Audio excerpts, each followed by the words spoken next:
Bismillahirrahmanirrahim. Innal hamdalillah nahmaduhu wa nasta'inuhu wa nastaghfiruh wa na'udzu billahi min shururi anfusina wa min sayyiati a'malina. May yahdihillahu fala mudilla lahu wa may yudlil fala hadiyalah. Asyhadu an la ilaha illallah wahdahu la syarikalah wa asyhadu anna Muhammadan abduhu wa rasuluhu alladzi la nabiyya ba'dah. Amma ba'du. Kita akan melanjutkan pembahasan kita. Tapi sebelum kita melanjutkan, perlu diingatkan kembali bahwa dalam pembelajaran kita dalam pengkajian yang kita lakukan, tentu jangan terlepas dari niat. Karena setiap amalan yang kita lakukan harus dilandasi dengan niat. Kalau tanpa ada niat, maka akan menjadi sia-sia, tidak akan menghasilkan apa-apa. Makanya Rasulullah SAW mengatakan di dalam hadis, innamal a'malu binniyat wa innamal likulli imri'in ma nawa. Setiap amal itu tergantung kepada niat. Kalau orang punya niat, maka tidak akan tidak akan lengah, tidak akan lalai, tetapi dengan adanya niat tersebut akan membuat orang menjadi sungguh-sungguh di dalam melakukan amal tersebut. Termasuk ketika kita punya niat ingin mengikuti program pembelajaran ini, maka tentu kita akan mengikutinya dengan serius, dengan sungguh-sungguh, gitu. Apalagi dikhawatirkan waktu pembelajaran kita adalah pada subuh, kemudian malam ini adalah waktu-waktu rawan ngantuk, waktu-waktu rawan ngantuk. Nah, oleh karena itu rasa ngantuk itu akan hilang, ketika dalam hati kita tertanam niat yang kuat. Jadi persoalan ngantuk itu sebenarnya bukan persoalan dia kurang tidur, ataupun bukan hanya persoalan dan lain yang sebab-sebab yang lain, tapi sebenarnya persoalannya ada di dalam niat, di dalam hati. Karena kalau orang dari malam hari, misalnya orang mau sholat Jumat, itu kan niat, bahkan dari sejak malam dia sudah punya niat untuk melaksanakan sholat Jumat, sehingga pada saat melaksanakan sholat Jumat, khususnya ketika khutbahnya itu, dia tidak akan mengantuk. Kenapa? Karena sudah tertanam niat di dalam dirinya. Tapi kalau sekarang banyak orang yang ngantuk ketika sholat Jumat, ketika khutbah Jumat, saya lihat santri juga masih banyak, karena belum tertanam niat dalam hatinya. Nah, kita pun sama dalam mengikuti pembelajaran kita sekarang. Kalau tidak tertanam niat di dalam hati kita, maka tentu akan mudah tergoda, akan mudah tergoda oleh rasa ngantuk, karena tidak ada niat dalam hati kita, dan tentu kita harus meniatkannya. Semakin kita banyak memiliki niat di dalam satu amalan, maka semakin besar juga pahalanya.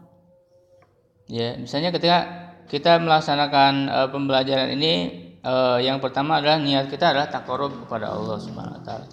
Ingin mendekatkan diri kepada Allah. Karena termasuk cara yang paling baik juga adalah mendekatkan diri kepada Allah melalui talabul ilmi. Itu cara yang terbaik di dalam mendekatkan diri kepada Allah Subhanahu wa taala. Karena kalau banyak para ulama mengatakan taat, termasuk Imam Ghazali misalnya di dalam muqaddimah kitab beliau tentang usul fikih Al-Mustasfa, beliau mengatakan at-ta'atu ta'atani, ta'atu amalin wa ta'atu ilmin. Taat itu ada dua, ada taat amal dan taat ilmu. Tentu kata beliau yang lebih baik adalah taat ilmu. Karena orang sebelum beramal harus berilmu dulu.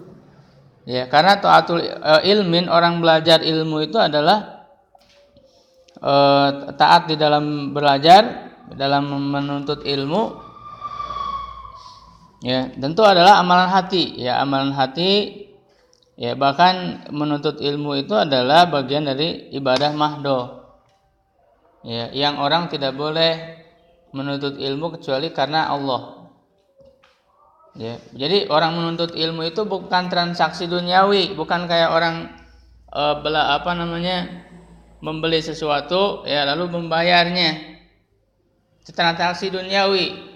Ya, jadi jangan dianggap dunia belajar, dunia pendidikan sama dengan orang bertransaksi. Yang penting saya sudah bayar dan itu saya dapat ijazah.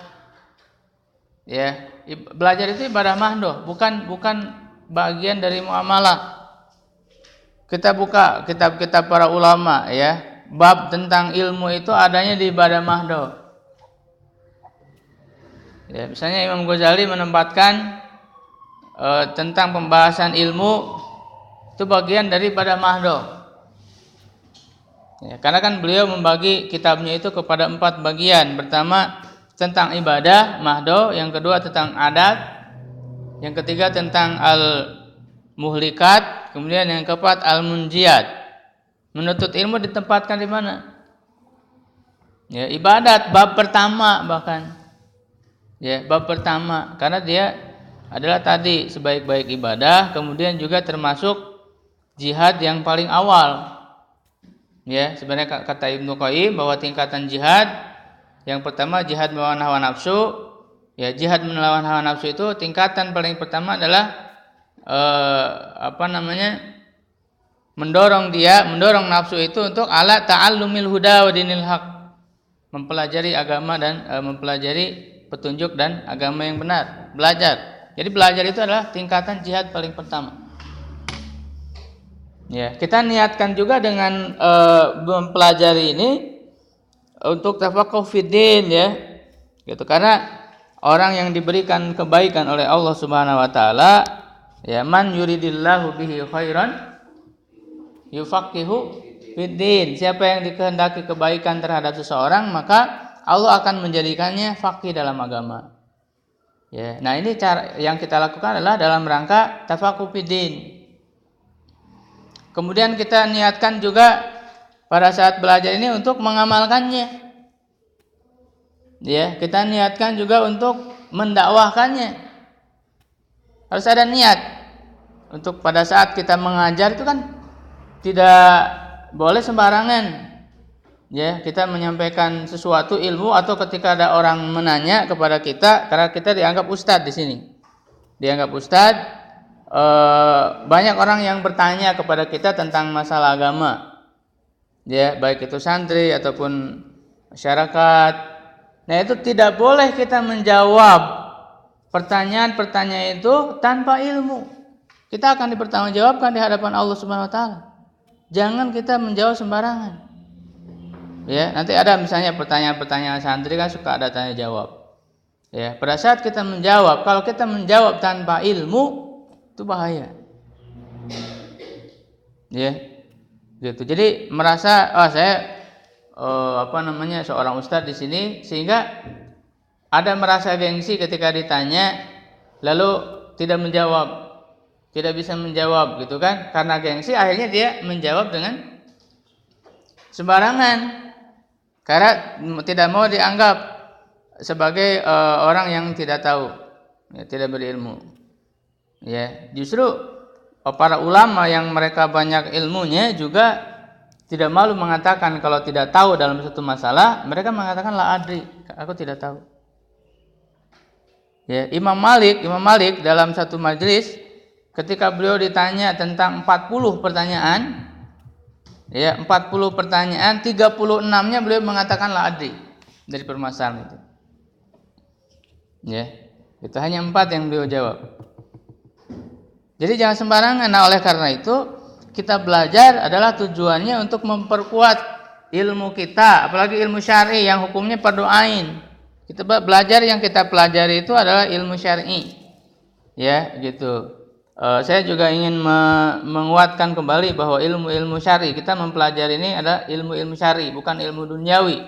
Ilmu syar'i itu masuk kepada ilmu agama masuk kepada ilmu akhirat, bukan ilmu dunia. Jadi kita lebih mulia orang belajar ilmu syar'i, ya, itu lebih mulia daripada sebatas orang belajar ilmu duniawi. Kita harus memberikan penghargaan yang lebih. Ya, sekarang orang punya pandangan yang salah. Lihat misalnya orang tua ketika menyuruh anaknya untuk les, ya, untuk les matematika, les IPA, les ini, les itu, ya, les macam-macam les, bahkan ada yang les musik. Mereka berani untuk membayar mahal, ya kan? Mereka berani untuk membayar mahal walaupun harganya jutaan, mereka berani untuk bayar. Padahal itu apa? Duniawi. Tapi kalau untuk kepada guru ngaji, ya, berapa guru? Ini kan untuk akhirat, ya, ini makan apa namanya? Jadi anggapnya sepele, ya. Bahkan guru ngaji itu dalam sebulan hanya diberikan 50.000, 100.000, ya. Sedangkan untuk les musik, les piano, les sebagainya, itu mereka berani membayar mahal. Ini salah, cara pandang yang salah. Makanya benar kata Allah Subhanahu wa taala, bal tu'sirunal hayatad dunya. Ya, mereka lebih mengutamakan, mengisarkan, tu'sirunal isar. Ya, mengisarkan, lebih memprioritaskan apa? Kehidupan dunia. Wal akhiratu khairu wa abqa. Sedangkan akhirat itu lebih baik dan lebih kekal. Harusnya kita lebih mengutamakan akhirat, lebih menjunjung tinggi akhirat, lebih menghargai ilmu syar'i dibanding dengan ilmu duniawi. Karena secara hukum ilmu syar'i hukumnya fardu ain. Secara umum mempelajari ilmu syar'i adalah fardu ain. Walaupun nanti ada bagian fardu kifayahnya, ya, untuk lebih mendalaminya lagi, ya, untuk menjadi spesialis, ya, mendalami, ya, lebih mempakari, lebih pakar dalam bidang ilmu syar'i atau di dalam bagian dari ilmu syar'i tertentu, itu tidak semua diwajibkan fardu ain. Jadi, tapi secara umum fardu ain orang belajar ilmu syar'i. Sedangkan belajar ilmu duniawi hukumnya apa? Ilmu duniawi yang dibutuhkan oleh kehidupan manusia hukumnya fardu kifayah. Kalau ada orang sudah, misalnya orang belajar tentang ilmu kedokteran, kalau tidak ada ilmu kedokteran, orang akan banyak yang tidak tertangani ketika sakit. Itu kan berarti tegaknya suatu kehidupan, ya, adalah dengan melaksanakan hal-hal tadi, kedokteran, pertanian dan sebagainya, itu fardu kifayah. Ya, hukumnya, gitu, ya. Nah, oleh karena itu harus tanamkan dalam diri kita niat seperti itu supaya ada kesungguhan dalam diri kita. Ya, kita berbekal ilmu, karena berdakwah itu, ya, sekali lagi bahwa tidak hanya cukup orang butuh retorika, ya, dia bagaimana kan sekarang yang penting cara ngomongnya bagus, ya, seperti ustadz televisi itu, ya, gitu. Yang penting mereka bisa punya cara berbicara yang bagus, punya retorika bagus, ya kan, banyak disenangi oleh orang, bahkan bisa membuat orang tertawa-tawa, senang, ya. Jangan kita menganggap bahwa dakwah itu dengan modal seperti itu bukan modal dakwah. Ya, orang berdakwah itu harus bermodalkan ilmu. Ya, kalau retorika itu nomor sekian, ya, tapi yang harus didahulukan apa? Ilmu. Ya, kalau orang mengajak berdakwah tanpa landasan ilmu yang kuat di dalam dirinya, ya, tentu dia secara tidak sadar seakan-akan dia mengajarkan sesuatu yang benar padahal salah. Akhirnya apa? Dolu, ya, sesat dan menyesatkan. Hati-hati kata Rasulullah, di akhir zaman ada para dai, kata Rasul, para dai yang mengajak kepada pintu neraka. Itu tadi, dia berdakwah tidak dilandasi dengan ilmu, hanya bermodalkan ilmu sedikit, dia tidak tafakuh fiddin, ya, tidak, kemudian dia memberanikan diri untuk menyampaikan padahal ilmunya belum kuat. Ya, bahkan padahal ilmunya banyak dari perkiraan saja, perkiraan dia saja, tanpa ada pembelajaran secara mendalam. Nah, ini bahaya, akan menyesatkan manusia. Ya, gitu. Oleh karena itu bekali, makanya dalam ketika kita disuruh berdakwah oleh Allah, ud'u ila sabili rabbika bil hikmah. Yang pertama bil hikmah, dengan ilmu. Hikmah itu. Ya. Gitu. Bahkan dalam surat lain, dalam surat Yusuf, ya Allah mengatakan qul hadza sabili ad'u ilallahi ala basirah. Mengajak kepada Allah ala basirah, di atas basirah. Bab basirah, di atas ilmu. Ya, sekarang kan banyak para dai yang penting bermodalkan penampilan, bermodalkan dia punya cara retorika, bisa bicara, bisa membuat orang tertawa, bisa ngabodor, gitu ya. Lalu dia menjadi dai yang kondang, dai yang terkenal.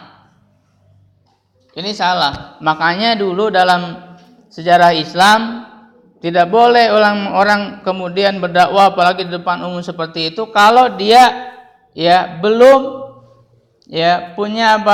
belum punya izin atau belum diakui secara keilmuannya. Itu dilarang. Tidak bisa sembarangan. Ya, nah oleh karena itu kita niatkan dengan pembelajaran kita seperti ini adalah agar memperkuat ilmu dalam diri kita, agar kita mampu berdakwah dengan benar. Ya, apalagi kita para asatid, para murabbi-murabbiyah yang mengajar kepada santri. Ya, jangan sembarangan kita menyampaikan ilmu kepada santri, ya, kalau kita tidak kuat ilmu kita tersebut. Karena akan dimintai pertanggungjawaban oleh Allah Subhanahu wa taala. Ya, misalnya santri bertanya, lalu kita menjawab dengan sembarangan, jawabannya sembarangan. Ilmu Islam ini jelas sumbernya. Ilmu Islam ini jelas sumbernya. Ya, tidak boleh orang menjawab dengan sembarangan. Ya, gitu. Oleh karena itu harus hati-hati. Orang dalam ilmu kedokteran saja, seorang dokter harus hati-hati memberikan resep, ya kan? Itu masalah duniawi. Ini masalah akhirat. Orang harus lebih hati-hati lagi. Tidak boleh sembarangan kita. Karena kan seorang guru yang mengajarkan agama itu adalah sama seperti dokter yang memberikan apa? Ketika memberikan jawaban itu memberikan resep untuk obat rohani mereka, untuk rohani. Ya kan? Seperti itu. Maka harus lebih hati-hati lagi seorang guru agama. Lebih harus hati-hati dibanding bahkan dokter sekalipun. Ya, dokter harus hati-hati kan, dia memberikan resep, harus teliti dalam menganalisa gitu ya, mendiagnosis, harus teliti, lalu memberikan resep yang benar, yang sesuai.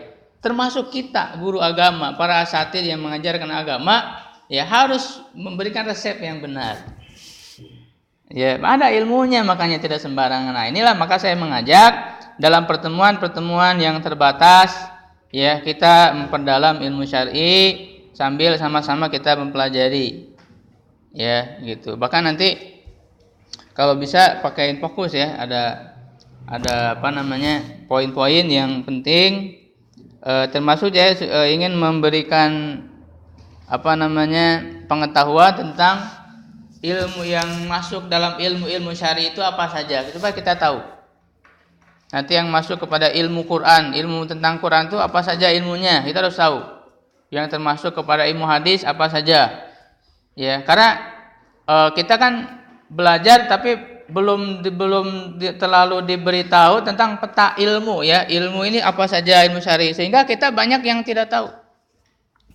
Kita baru mempelajari satu ilmu seakan-akan sudah merasa sudah mempelajari semua ilmu, sehingga menjadi so tahu. Ya, salah satu syarat orang menuntut ilmu harus tawadu, tidak boleh merasa so tahu. Gitu ya. Nanti ditampilkan apa saja ilmu syar'i, ya, gitu yang saya ketahui ya, bahwa ilmu syar'i itu baik itu yang berkenaan langsung ataupun yang ada kaitannya dengan ilmu syar'i itu ya ada sekitar 51 ilmu yang termasuk ke dalam ilmu-ilmu syar'i. Ada 51. Nanti kita akan bahas nanti insyaallah. Nah, untuk berikutnya kita sedikit membahas ya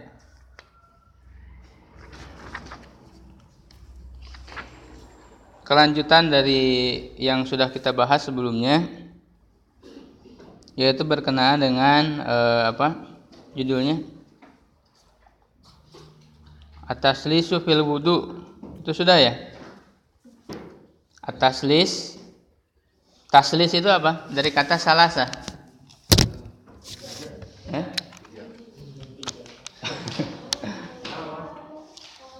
Melakukan 3 kali ya, melakukan pekerjaan sebanyak 3 kali di dalam wudu.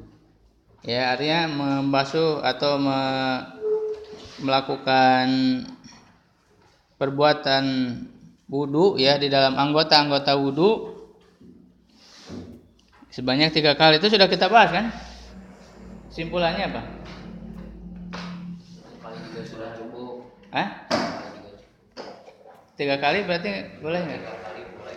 Hukumnya apa kalau 3 kali? 2 kali 3 kali? Sunnah. Ya, yang wajibnya berapa?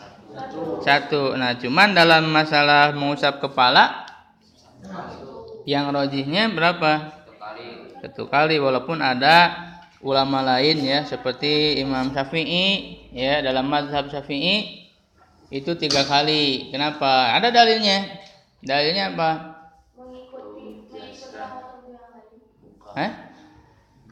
Mengambil dalil secara umum. Ya, dalil bahkan di Sahih Bukhari ada Rasulullah tawaddo'a maratan, salasan. Jadi Imam Syafi'i menerapkan untuk kepala ini adalah 3 kali, boleh 3 kali, berpatokan kepada dalil umum itu. Itu kan dikatakan secara umum, berwudu. Yang namanya berwudu berarti umum. Termasuk mengusap kepala bagian dari berwudu.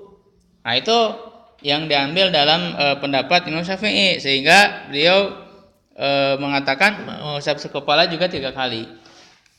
Tapi yang rajih, yang kuat ya, karena ada hadisnya sahih ya, itu dikhususkan, dikecualikan bahwa mengusap kepala itu 1 kali. Ya, bahkan di hadis yang umum juga yang menjelaskan sifat wudu Nabi sallallahu alaihi wasallam yang dari Humran bin Humran an Utsman maula ya, dia adalah seorang maula Utsman ya, budak yang dimerdekakan oleh Utsman. Nah, dia menceritakan bagaimana Utsman berwudu ya, yang merupakan contoh dari Rasulullah SAW. Nah, itu ketika menyebutkan anggota wudu yang lain 3 kali gosala yadaihi salah samaratin ya. Tetapi ketika menyebutkan kepala enggak disebutkan bilangannya. Wa masaha birosi enggak disebutkan. Dalam hadis yang lengkap tentang sifat wudu. Nah, baru nanti ada di hadis lain dari Ali bin Abi Thalib ya, yang mengatakan wa masaha birosihi wahidatan. Itu udah jelas, mengusap kepala 1 kali ya. Nah, ini kita harus memahami dalam fikih ini ya, apalagi kita mempelajari fikih ini fikih muqaranah, fiqhul muqarin ya, membandingkan mazhab ya. Nah, kita berusaha sekemampuan kita untuk mengambil mana pendapat yang rajih. Ya, apa itu rajih? Yang kuat. Ya, lawan dari rajih apa? Marjuh, yang lemah. Ya. Kita berusaha ya dengan mempelajari ilmu dari para ulama itu sendiri ya. Mengambil yang kuat, mana yang kuat dari perbedaan pendapat itu. Mengambil yang rajih. Ya, karena mengamalkan sesuatu yang kuat, sesuatu yang rajih itu adalah wajib hukumnya. Jadi kalau kita mengetahui di sini ada perbedaan pendapat, ini perbedaan pendapat, Nah, kita harus memilih mana dari pendapat itu yang kuat berdasarkan ilmu pemilihannya, bukan berdasarkan hawa nafsu. Ya, bukan berdasarkan hawa nafsu memilih yang paling mudah, yang paling enak buat nafsu kita dipilih, enggak. Tapi berdasarkan ilmu pemilihannya. Ya, gitu. Al-amalu birrajih wajib larrajih. Ya, mengamalkan sesuatu yang rajih hukumnya wajib, larrajih tidak rajih. Artinya mengamalkan sesuatu yang rajih hukumnya bukan rajih, tapi wajib. Ya, maka seseorang harus berusaha dari semua tingkatan, sekalipun orang yang awam sekalipun, ya, tidak punya ilmu, ya dia hanya mengikuti saja. Ya, dia pun harus memilih, berusaha dalam bertanya, misalnya dia mau bertanya ke ulama yang mana, itu kan dia harus memilih juga kepada ulama yang dianggap lebih tinggi ilmunya, lebih dipercaya. Ya, dia memilih bertanya kepada ulama mana, lebih percaya kepada ulama mana yang dia ikuti. Sampai orang awam sekalipun ketika bertanya, karena serendah-rendahnya orang kan harus bertanya, fas'alu ahla dzikri in kuntum la ta'lamun. Bertanya kepada ahlu zikri, ahlu ilmu. Ya, kalau kalian tidak tahu. Ya, apalagi kita pelajar yang harus mengetahui, membandingkan mana dalil yang benar, yang rajih. Tetapi di dalam mengambil pendapat yang rajih itu, setiap orang yang berilmu, setiap ulama bisa jadi berbeda. Ya, makanya di sini ada mazhab. Ada mazhab Syafi'i, ada mazhab Maliki, ada mazhab Hanbali, Hanafi. Nah, nanti yang rajih menurut mazhab Syafi'i yang mana? Ya silakan. Yang rajih menurut mazhab Maliki yang mana? Silakan. Ya, yang rajih menurut pendapat menurut mazhab Hanafi yang mana? Ya, mereka semuanya umat Islam itu wajib mengamalkan yang rajih. Tidak boleh kalau kita sudah tahu bahwa pendapat ini lemah lalu kita ikuti, tidak boleh. Ya, kita harus berusaha untuk mencari yang rajih dan wajib mengamalkan yang rajih tersebut. Gitu ya. Nah, kemudian masalah tentang mengusap di atas sorban, imamah. Imamah ini bukan sebatas sorban yang ditempel di atas. Ya, tapi sorban yang diikat, ya, dibulat-bulit sehingga sulit untuk membuka. Ada kesulitan untuk kalau dibuka dulu itu terlalu sulit.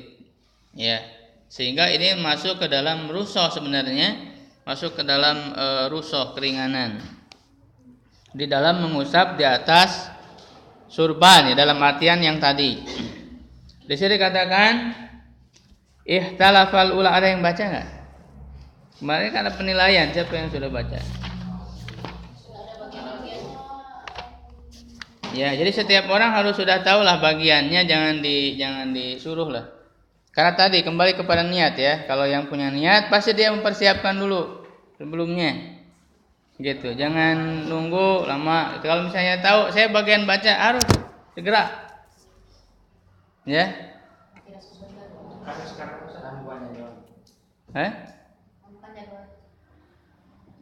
Ya, yang walaupun tidak sesuai jadwal kan sebelumnya dia kalau udah mempersiapkan bisa aja.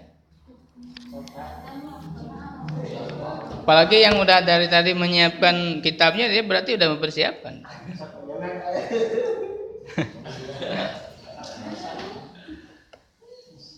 Ya.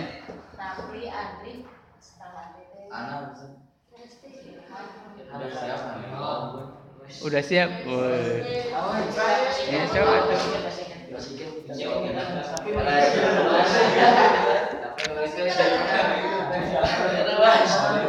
Benar, udah siap, Iram. Iya, tapi muahan. Ya udah ya, perhatikan. Al-mas'alatu saminah, permasalahan yang ke-8 min ta'yinil mahali. Ya, dalam penentuan mahal, tempat anggota yang dilakukan di dalam wudu. Al-mashu 'alal imamati, mengusap di atas imamah. Ihtalafal ulama. Nah di sini para ulama berbeda pendapat fil masih 'alal imamah, dalam mengusap di atas imamah. Ya, artinya maksudnya pada saat memakai imamah itu apakah boleh tidak dibuka atau memang harus dibuka? Ya, yang diusap itu kepala. Apakah kalau tidak dibuka berarti yang diusap apa? Imamahnya di atas imamah. Kepalanya berarti tidak terusap secara langsung. Ya, nah imamah bukan kopiah, tidak bisa diterapkan pada kopiah. Ya, pada peci. Nggak bisa. Fa'ajaza dzalika Ahmad bin Hanbal. Imam Ahmad bin Hanbal membolehkan hal itu. Ajaza, jawaz, ya yajuj. Ajaza membolehkan. Wa Abu Saur wal Qasim bin Salam. Qasim ini kalau tidak salah termasuk ashabu Malik ya, sahabat Imam Malik. Wa jamaah dan sekelompok ulama yang lain. Wa mana dzalika, dan melarang hal itu, artinya tidak bolehkan mengusap di atas imamah, jama'atun minhum, sekelompok ulama dari mereka, Malik wa Syafi'i wa Abu Hanifah. Ya, Imam Malik, Syafi'i dan Abu Hanifah. Ya, bahkan ini jumhur disebutnya. Kalau istilah jumhur dalam istilah Ibnu Rusyad, yaitu adalah Malik, Syafi'i dan Abu Hanifah.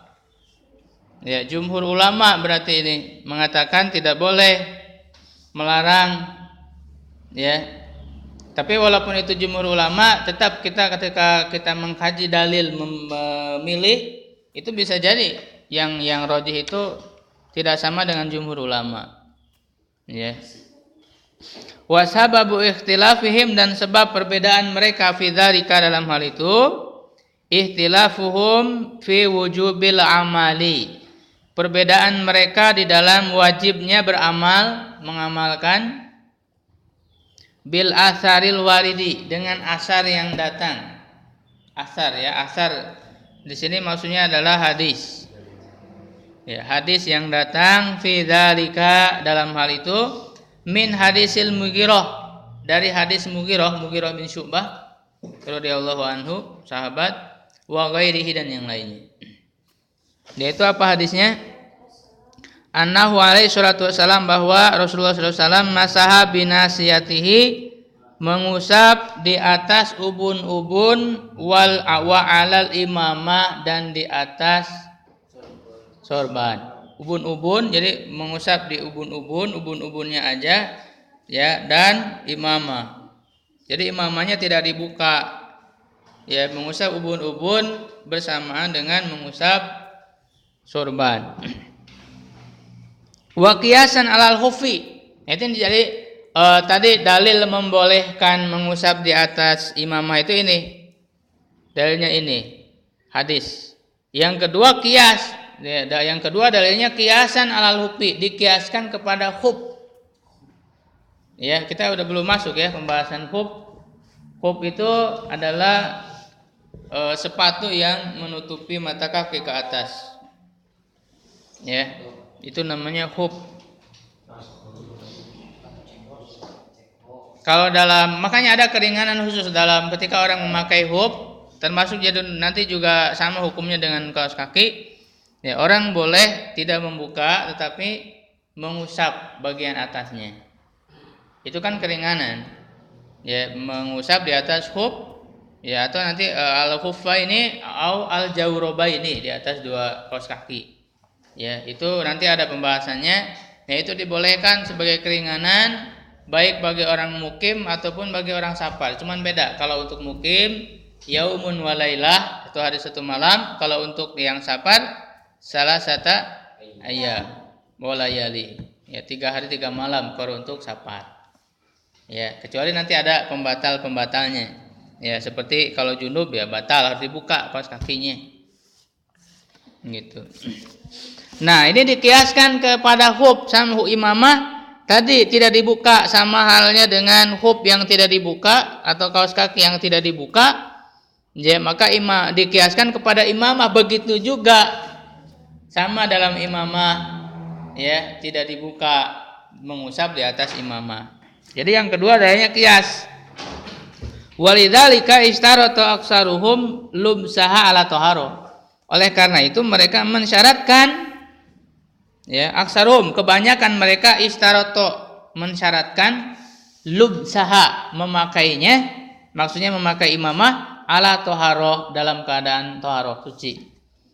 Ya karena tadi dikiaskan kepada hub, syarat untuk orang itu boleh mengusap di atas hub sebagai hadisnya yang jelas, ya kan, itu kan ketika ada sahabat yang mau membuka hub Rasul, kata Rasulullah, da'huma fa inni adhaltuhuma tahirataini. Biarkan jangan dibuka. Sesungguhnya aku memasukkan keduanya, memasukkan kaki ke dalam hub itu dalam keadaan toharo suci. Berarti ini syarat. Syarat orang boleh mengusap di atas hub adalah ketika dia sudah bersuci pada saat memakainya. Ya, dan yang dimaksud bersuci itu adalah dalam keadaan tidak berhadas, sudah wudu sebelumnya. Jadi pada saat nanti mau wudu lagi tidak usah dibuka. Nah, maka karena dikiaskan tadi itu hukumnya sama. Kalau sesuatu yang dikiaskan hukumnya harus sama. Ya kan? Kias itu. Maka dalam memakai hub juga menurut kebanyakan mereka adalah juga syaratnya harus toharo. Ya, wa hadzal hadis innama raddahu man raddahu. Ya, dan hadis ini ya ada orang yang menolak, ya. Menolak hadis ini orang yang menolaknya. Ya, jadi bagi orang yang menolak hadis ini, innama imma li annahu lam yasihha indahu. Ya. Bisa jadi karena menurutnya ya karena hadis itu tidak sahih. Jadi menolak itu karena pertama menolak hadis yang tadi, ya alasannya ya bagi orang yang menolak adalah pertama karena menurut dia hadisnya tidak sahih. Kemudian ada juga yang beralasan wa imma li anna zahiral kitab aradahu indahu. Ya, yang kedua alasannya menolak hadis itu karena zahir dari Al-Qur'an ayat tentang wudu bertentangan dengannya. Aradahu bertentangan dengannya indahu menurutnya. Yaitu ayat yang mana? Akni yang saya maksud al-amru fihi bimasirasi. Perintah mengusap kepala. Jadi di Quran kan jelas wamsahu biru'usikum, yang diperintah apa? Mengusap kepala. Jadi kalau di atas kepala, kalau orang mengusap di atas imamah berarti berbeda, bertentangan. Kan diperintahkannya juga mengusap kepala. Ini kok nggak diusap malah di atas imamah, gitu. Jadi orang yang menolak hadis ini memandang bahwa itu bertentangan dengan ayat yang zahir dari ayat tersebut. Wa imma, ada lagi yang ketiga alasannya, ya. Khususnya ini Imam Malik, ya, Imam Malik imma li annahu lam yastahiril amalu bihi. Yang ketiga karena hal itu tidak masyhur diamalkannya tidak masyhur, tidak terkenal inda man yastarito istiharul amali fi ma nukila min tariqil ahad. Bagi orang yang mensyaratkan harus masyhur suatu amalan itu, ya, terhadap hadis yang dinukil dengan cara ahad. Ya, ini istilah dalam hadis ada yang ahad, ada yang mutawatir. Kalau ahad itu apa? Bukan satu. Ahad, satuan, bukan satu. Makanya ahad juga ada pembagian lagi. Ada yang ajiz, ada yang gorib, ada yang masyhur. Itu termasuk ahad. Baik dengan 2 jalur, masyhur itu 3. Atau masyhur itu bukan hanya 3 tapi tidak nyampe kepada jumlah mutawatir. Itu hadis ahad. Nah, ini disyaratkan hadis ahad itu diterima harus masyhur diamalkan, ya, babi khassatin fil Madinah. Khususnya di Madinah, karena ini menjadi salah satu usul dari mazhab Malik, yaitu adalah amalan penduduk Madinah. Karena menurut beliau apa yang dilakukan oleh penduduk Madinah itu kan sudah turun-temurun dari dulu. Jadi menjadikan satu dalil walaupun nanti dibantah oleh ulama lain. Ya, dibantah oleh ulama lain. Itu di Madinah alal umum, secara umum, min mazhabi Malik, dari mazhab Malik, annahu yara istiharul amal, bahwa dia memandang, ya, harus ada kemasyhuran suatu amal. Jadi menurut Imam Malik, hadis ini ahad, ya, karena kebanyakan hadis itu ahad, mutawatir sangat sedikit sekali.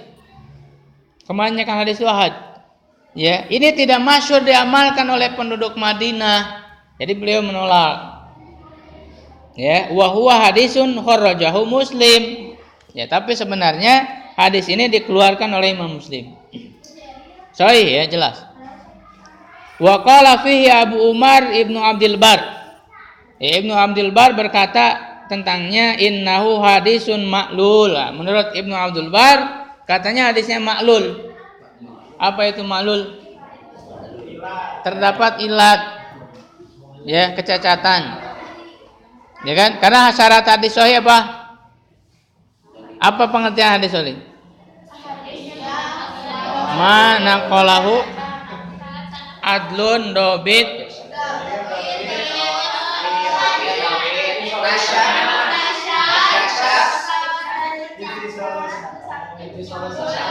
salat sanaduhu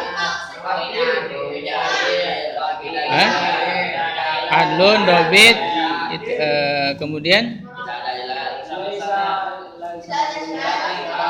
qawiul hibzi, ya, hafalannya kuat, min ghairi syuzuzin wala illatin, ya, tidak ada syad dan illat. Nah, ini ma'lul ada illat. Berarti menurut Ibnu Abdul Bar, ya, tidak memenuhi syarat sahih karena ada illat. Ya, nanti pembahasannya dalam ilmu hadis ini. Kalian kan udah belajar nggak ilmu hadis, mustalah hadis. Wa fi ba'di turuqihi, di sebagian jalannya, jalan periwayatannya maksudnya. Annahu masaha alal imama, di salah satu jalan riwayatnya annahu masaha al imama, beliau bahwasanya beliau mengusap di atas imamah, walam yadkur an-nasiyah, dan tidak menyebutkan nasiyah, ubun-ubun. Walidzalika lam yastarid ba'dul ulama, oleh karena itu sebagian ulama tidak mensyaratkan fil masyi 'alal imamah, dalam mengusap di atas imamah, al-mas ha, jadi maf'ul bih dari yastarid, ya, mengusap alan nasiyah, di atas ubun-ubun. Ya, ada para ulama, sebagian ulama yang tidak mensyaratkan kalau mengusap di atas imamah tidak harus dengan ubun-ubun. Ya, tidak harus dengan ubun-ubun, karena ada di hadis yang lain melalui jalur yang lain disebutkan bahwa Rasulullah memasahal imamah tanpa menyebutkan nasiyah, ubun-ubun. Ya, id la yastami'u, id di sini li ta'lil, id di sini adalah dikarenakan, di mana dikarenakan tidak berkumpul, la yastami'ul aslu wal badal, asal dan badal, pengganti fi fi'lin wahid, dalam suatu pekerjaan, suatu perbuatan. Maksudnya apa? Tidak berkumpul asal dan badal.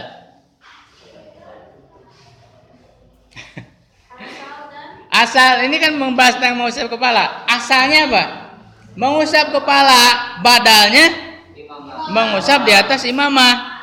Ya, kata alasan sebagian ulama mengatakan mengusapnya di atas imamah saja, tidak dengan ubun-ubun. Kenapa? Karena tidak disatukan antara yang asal, yaitu mengusap kepala. Kalau mengusap ubun-ubun kan bagian dari kepala, itu asal. Mengusap di atas imamah adalah badal, tidak bisa disatukan katanya. Kata sebagian ulama, tidak bisa berkumpul. Sama dengan asalnya itu wudu. Wudu itu asal.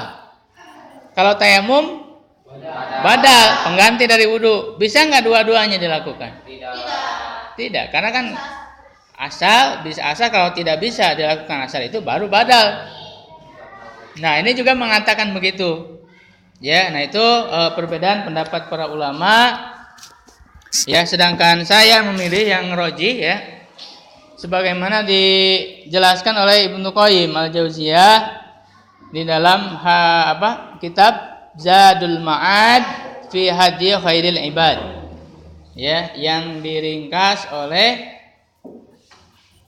siapa? Muhammad Abu Zaid ya, di dalam kitabnya Hadiur Rasul SAW yang kemudian dipakai oleh Ustaz Aceng ya. Itu yang bagian ibadahnya aja ada Hadiur Rasul kita. Nah, di situ dijelaskan oleh Ibnu Qayyim Al-Jauziyah ya, karena Rasulullah SAW yamsahu ra'sahu taratan wa yamsahu 'alal imamati taratan wa yamsahu alaihima taratan wa yamsahu wa yamsahu 'alal imamati wan nasiyati taratan. Jadi ada 3 cara yang dilakukan oleh Rasulullah SAW di dalam mengusap kepala. Nah, itu hadisnya sahih ya, dalilnya sahih. Yang pertama adalah mengusap kepala secara secara khusus ya, mengusap kepala asalnya itu yang dilakukan oleh Rasulullah. Yang kedua, mengusap di atas imamah tadi. Ketika menggunakan imamah, maka imamah karena memang ada kesulitan untuk dibuka, maka menjadi keringanan untuk mengusap di atas imamah saja. Itu yang kedua. Yang ketiga, mengusap imamah dan nasiyah, ubun-ubun ya. Jadi mengusap ubun-ubunnya bagian depan, berarti kan agak di ini kan ya, si imamahnya itu. Jadi sehingga ubun-ubunnya kena terusap, lalu diteruskan ke imamah secara sempurna yang menutupi bagian kepala. Karena mengusap imamah pun kata Ibnu Qayyim Al-Jauziyah tidak bisa sebagian. Ya, mengusap imamah yang bagian ininya aja enggak, tapi harus seluruhnya. Ya, makanya ketika beliau menjelaskan bahwa mengusap kepala itu harus keseluruhan, dan itu menjadi pendapat rajih yang kita ambil, bahwa mengusap kepala itu secara keseluruhan, kata Ibnu Qayyim di antara dalilnya adalah kalau Rasul mengusap imamah pun kammala alal imamah, menyempurnakan di atas imamah. Tidak bisa sebagian saja, bagian pinggirnya aja enggak, tapi semua diusap imamahnya itu. Ya, jadi ini 3 cara yang dibenarkan di dalam mengusap kepala. Ya, yaitu yang menjadi kesimpulan. Ya, kalau kalian misalnya meneliti kembali, membaca kembali kitab-kitab para ulama, lalu menemukan yang rajih yang lain, silakan. Nah, nanti bisa kita diskusikan. Misalnya menurut saya yang lebih rajih yang ini, pendapat ini. Nah, itu bisa dikemukakan dalilnya.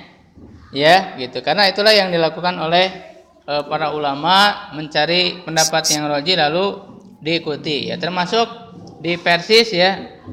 Dewan Hizbah juga perannya adalah begitu, mencari yang rajih dari para ulama. Sebenarnya Persis ini bukan tidak bermazhab. Ya, setiap orang kalau misalnya jadi jangan salah paham ya, karena ada sebagian orang yang menentang kenapa kita tidak bermazhab. Kita harus bermazhab. Kita bukan tidak bermazhab, ya, kita tetap bermazhab, tapi tidak mengikatkan diri kepada satu mazhab. Kita tetap bermazhab. Karena kalau dikatakan tidak bermazhab, tidak mungkin. Kenapa? Karena cara memahami. Karena yang disebut mazhab itu adalah apa? Ya, thariqatut ta'amul ma'an nas. Ya, cara berinteraksi dengan nas-nas, dalil-dalil, cara memahaminya, cara mengistinbatnya. Gitu ya. Gitu. Nah, itu sudah dirumuskan oleh para ulama mazhab, tidak mungkin. Ya, orang yang tidak bermazhab itu orang Khawarij. Ya, di mana mereka memahami ayat tidak sesuai dengan kaidah sekehendak mereka. Ya, kita bermazhab ya, tetapi tidak mengingkatkan diri, dan orang yang bermazhab sekalipun tidak boleh, karena kata para ulama mazhab sendiri, tidak boleh mengambil pendapatku tanpa tahu alasannya. Bahkan haram, ya haram berfatwa dengan fatwaku, dengan mazhabku, kata para ulama mazhab, kalau dia tidak tahu dalilnya. Bahkan banyak para ulama mazhab mengatakan kalau ada hadis sahih bertentangan dengan pendapatku, lemparkan pendapatku itu. Jadi tidak boleh orang yang bermazhab sekalipun tidak boleh taklid, tidak boleh fanatik. Dia harus mencari yang rojih juga. Ya, menurut kaidah-kaidah dalam mazhab itu, karena memang perbedaan mazhab itu terletak pada perbedaan kaidah yang dipakai juga.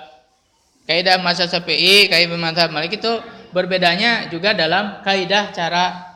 Nah, nanti perlu kita dalami itu bagaimana perbedaan mazhab tersebut ya, supaya kita lebih terbuka, jangan sampai kita gampang menyesatkan orang. Ya, seperti itu. Ya, saya kira itu untuk pertemuan ini ya.